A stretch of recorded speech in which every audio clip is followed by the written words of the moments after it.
இயக்குனர் வெற்றிமாறனின் சர்வதேச திரைப்படம் மற்றும் கலாச்சார நிறுவனமும் வேல்ஸ் பிலிம் இன்டர்நேஷனல் இணைந்து வடசென்னை 2 படத்தை தயாரிக்க உள்ளதாகும். முக்கியமாக அதில் நடிகர் சத்யராஜ் இணைந்து கொள்ள வேண்டும் என்று பல்லாவரத்தில் நடைபெற்ற நிகழ்ச்சியில் வேல்ஸ் பல்கலைக்கழக நிறுவனர் ஐசன் கணேஷ் பேசினார்.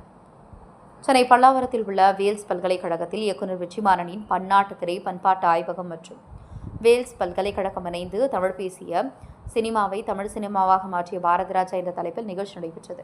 5 நாள் நடக்கும் நிகழ்ச்சியில் முதல் நாளான இன்று வேல்ஸ் பல்கலைக்கழக நிறுவனர் ஐஸ்ரீ கணேஷ் தலைமையில் நடைபெற்றது.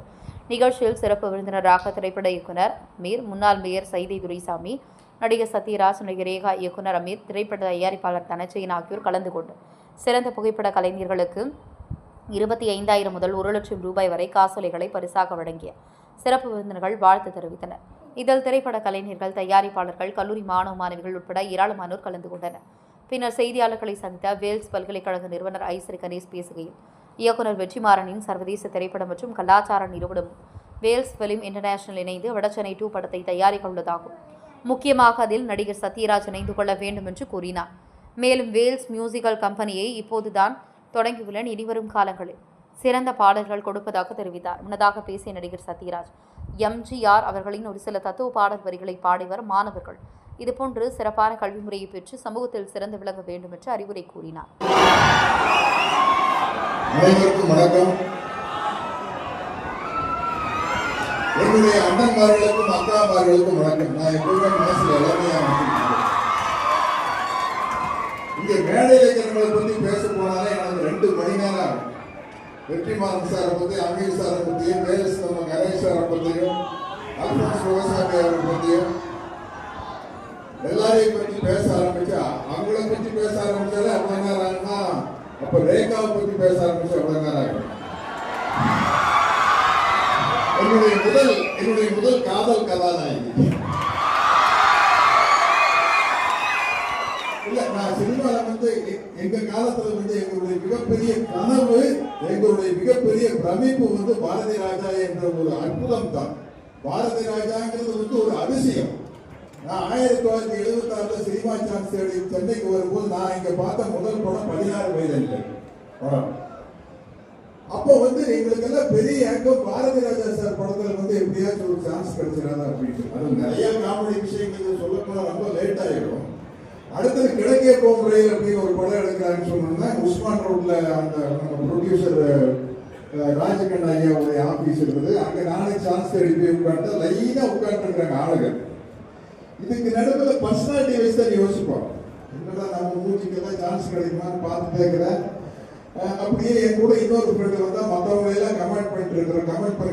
7வது உட்காந்துட்டு ஒரு ஆளை பார்த்து, இந்த ஆளெல்லாம் நடிகர் சான்ஸ் தேடி வந்திருக்காரு, சரி ஓகே அப்படின்னா கடைசியில் அவரை தான் உள்ள போட்டாங்க, அவரை தான் சுட்டாங்க. அவர் தான் கிழக்கே போகும்போது ஹீரோ. இந்த மாதிரி பல விஷயங்கள். முதல் தடவை பாரதி ராஜா கூட முதல் மரியாதைங்கிற படத்தில் நடிச்சேன். ஒரு 5 நிமிஷம் தான் அந்த சீன் வரும். நடிகர் நம்ம சிவாஜி சார் அவர்கள் தான் கதாநாயகன், ராதா அவரோட கதாநாயகன் நடிச்சது. ஒரு போட்ல ஒரு சீன் வரும், ஒரு 5 நிமிஷம். வசனகர்த்தா படிச்சாரு, தலையாட்டிட்டு நேரம் போட்ல ஏறி உள்ள போயிட்டேன். இந்த பர்சன்ல பாரதி ராஜா சார் கூட அதுதான் நான் ஃபர்ஸ்ட் படம். அவர் சொல்றாரு, என்னையே அவன் தலையாட்டிட்டு உள்ள போனா இப்போ 2 பாட்டு வசனம் பேசிடுவானா அப்படின்னு. சார் அவர் ஏற்கனவே 75 படம் வில்லனா நடிச்சுட்டு வந்திருக்காரு சார். அவரு குறிப்பா வசனம் மனப்பாடம் பண்றதுல பிள்ளாடி. இப்ப பாருங்க, நீங்க ஸ்டார்ட் கேமரா ஆக்ஷன் சொன்னா கடகடன்னு அடிச்சா ரொம்ப பிடிச்சி போய் பாரதி ராஜா. அதுக்கப்புறம் கடலோர கவிதையை அந்த கதாநாயகனா போடுவாரு. என் வாழ்க்கையில முதல் முறையா கிளிசரின் போட்டு நடிச்சு கூட கடலோர கவிதை.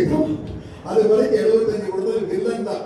டெய்லி ஒரு ரேப்பிங் சீன் இருக்கும். அதை விட்டு போட்டு எல்லாத்தையும் கதாநாயகனா என்னமோ வந்துட்டுங்க. முதல் தடவையா கொண்டு கிளிசரின் போடுறாங்க. எனக்கு அது எப்படி போட்டு பாரதி ராஜா சார் ஏங்க ஒரு ஃபீலிங்கான சீனு நிஜமா அழ தெரியாத அவங்களுக்கு அப்படி சார். எனக்கு ஒரு கிண்டலான ஆள் சார். எனக்கு அழகிற வரது ரொம்ப கஷ்டம் சார். இது ஒரு சயின்டிபிக் இன்வென்ஷன் இருக்குது. கட்டில போட்டால் அழ போகணும், அவ்வளோதானே சார். அழுது நடிச்சு ரொம்ப பிடிச்சிருச்சு. கடலோருக்கு நடிக்க போகிறது முன்னாடி கதையெல்லாம் ஒன்றுமே தெரியாது. நம்ம எப்படி பாரதி ராஜா சார் கிட்ட கேட்குறது. 75ல நான் ஹீரோவா நடிக்கிறேன் அப்படின்னு வந்துருச்சு. அதுக்கப்புறம் கதாநாயகி யார் அப்படின்னா, அவங்க குன்னூர்ல ஊட்டியிலிருந்து வர்றாங்க. ஊட்டின்னு ஒன்னே நான் பாருங்க புதுசு. ஊட்டினாலே கான்வென்ட்னாலே கான்வென்ட்ல படிச்ச ஒரு அந்த பொண்ணு வந்து இந்த கச பூசன் இங்கிலீஷ் பேசுனேங்கிற டென்ஷன்லயே போற. கடைசியில அங்க போய் லொகேஷன் பார்த்தா நம்மளோட வீக். ஆனா முதல் படத்திலேயே அவங்க தைரியமா நடிச்சாங்க லேக்கா. நான் நடிச்ச நான் என்ன சொல்ல போனா ஒரு காதல் கதாநாயகன் நடிச்ச ஒரே படம் வந்து கடலோரம் கவிதைன்னு தான் சொல்லலாம். மற்ற ஹீரோவா நடிச்சுக்கிற வாழ்க்கை வெற்றிகள் அமைதி படை மக்கள் என் மக்கள் அப்படின்னு. ஆனா சொன்ன மாதிரி ஒவ்வொரு படங்களும் வந்து ஒரு பாடமா இருக்கும். எத்தனையோ படங்கள் இருக்குது, எத்தனையோ தலைவர்கள் படிப்பை பத்தி சொல்றாங்க. ஆனா அசுரன் படத்துல வந்து ஒரு டைலாக், படிப்பை புரிய முடியாது. 1000 தந்தை பெரியாருடைய மீட்டிங்களும், 1000 அண்ணல் அம்பேத்கருடைய மீட்டிங்களும், 1000 புரட்சியாளர் மார்க்சினுடைய மீட்டிங்கும் சொல்லப்பட்ட ஒரு விஷயத்தை ஒரு க்ளோஸ்அப்ல தனிச்சு சொல்லும்போது அந்த திரைப்படத்துக்கு ஒரு இருக்கிற வேல்யூவே வேற. அதான் செய்தி துரைசாமி அவர்கள் பேசினாங்க. ஏன்னா வாத்தியார் டைலாக் பத்தி பேச ஆரம்பிச்சா எக்கச்சக்கமா பேசிட்டே போகலாம். அதை வேண்டாம், நீங்க எல்லாம் படம் பார்க்கறதுக்காக காத்துக்கிட்டு இருக்கீங்க. இப்படி ஒரு நல்ல வாய்ப்பை கொடுத்த வெற்றிமாறன் சாரிகளுடைய அன்பை தெரிவிச்சுக்கிறேன். அதே மாதிரி நம்ம கணேஷ் சார் அவர்கள், ஏன்னா பாடல் வரி வந்து எழுதுறது கண்ணதாசன் தான். ஆனா புரட்சி தலைவர் எம்ஜிஆர் மூலமா அந்த வரிகள் வந்து என் மனசுல பதிஞ்சது. அது என்ன, உன்னை எறிந்தால் நீ உன்னை எறிந்தால் உலகத்தில் போராடலாம், உயர் நாளும் தாழ்ந்தாலும் தலை வணங்காமல் நீ வாழலாம். அதுல ஒரு முக்கியமான வரி வரும், தன்னை தானும் அறிந்து கொண்டு ஊருக்கும் சொல்பவர்கள் தலைவர்களாவதில்லை அப்படின்றது. முதல்ல உன்னை நீ புரிஞ்சுக்கணும், உன்னை நீ புரிஞ்சுக்கிட்டு அதுக்கப்புறம் ஊருக்கு சொல்லணும் அப்படின்னு ஒரு அற்புதமான பாடல் வரிகள் வரும்.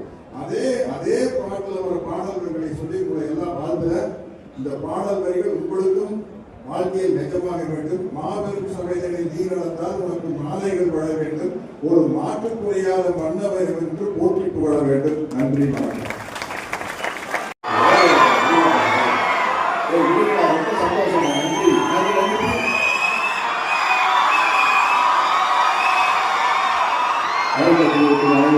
அனைவருக்கும் சாந்தியின் சமாதானம் உண்டாகட்டு.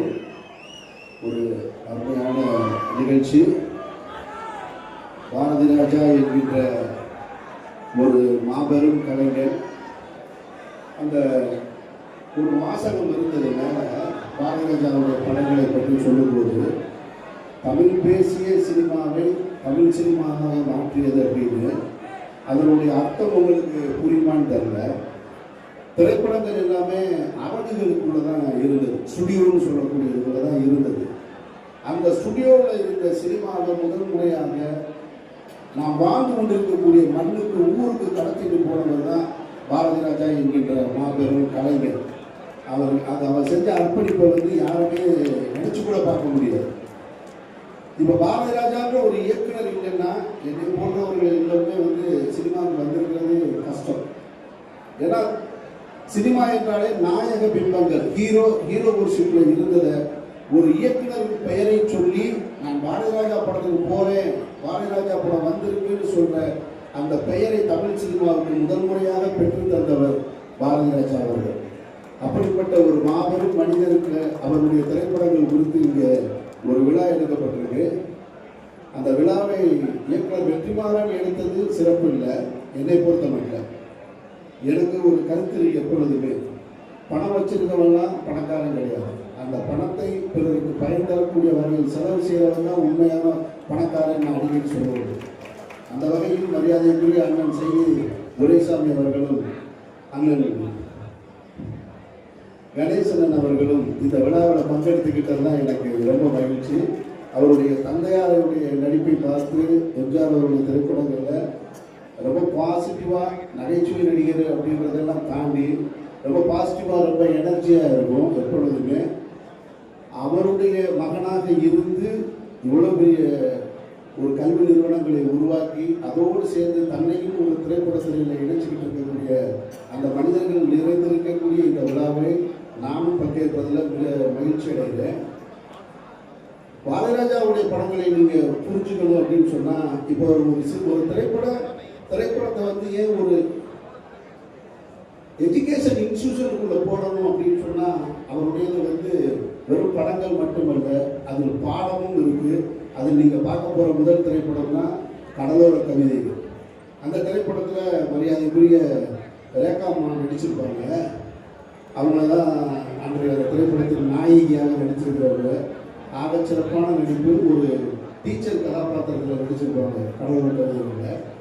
அந்த டீச்சர் கதாபாத்திரத்தில் அவர்கள் சிறுவர்களை மட்டும் திருத்தவில்லை, அவர்களுக்கு மட்டும் கல்வி கற்றுக் கொடுக்கவில்லை. அந்த ஊரே பெரிய ரவுடியாக தன்னை நினைத்துக் கொண்டிருக்கக்கூடிய சத்யராஜாவுக்கும் சேர்த்து பாடம் நடத்தியிருக்காங்க அப்படின்றத இந்த படம் சொல்ல போற கதை. அதனால இந்த படம் மிகச் சரியான பாடமாக உங்களுக்கு இருக்கும். இது போன்ற ஒரு விழாக்களை நினைத்து நாளைய தலைமுறை உங்களுக்கு நம்பிக்கைகளை ஊட்டக்கூடிய விழாவை ஏற்பாடு செய்திருந்த வெற்றிமாறன், அவருடைய துணைக்கு அவருடைய ஆர்த்தி வெற்றிமாறன் மற்றும் அனைவருக்கும் என்னுடைய நெஞ்சார்ந்த நன்றிகளும் வாழ்த்துக்களும். இந்த நிகழ்ச்சியில என்னையும் பங்கு பெற செய்து உங்களுடைய அன்பை பெறக்கூடிய வாய்ப்பை கொடுத்ததற்காக எல்லோருக்கும் என்னுடைய நெஞ்சார்ந்த நன்றியை தெரிவித்துக் கொள்கிறேன். படம் பாருங்க. நான் இன்னொரு முறை ஏதோ ஒரு படத்துக்கு கூப்பிட்டுருக்காரு, அப்போ வந்து நீண்ட நேரம் உங்ககிட்ட பேசுறேன். நன்றி.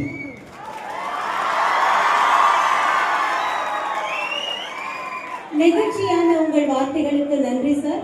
அடுத்ததாக நமது பேரன்பிற்குரிய கலைஞர் திரு சத்யராஜ்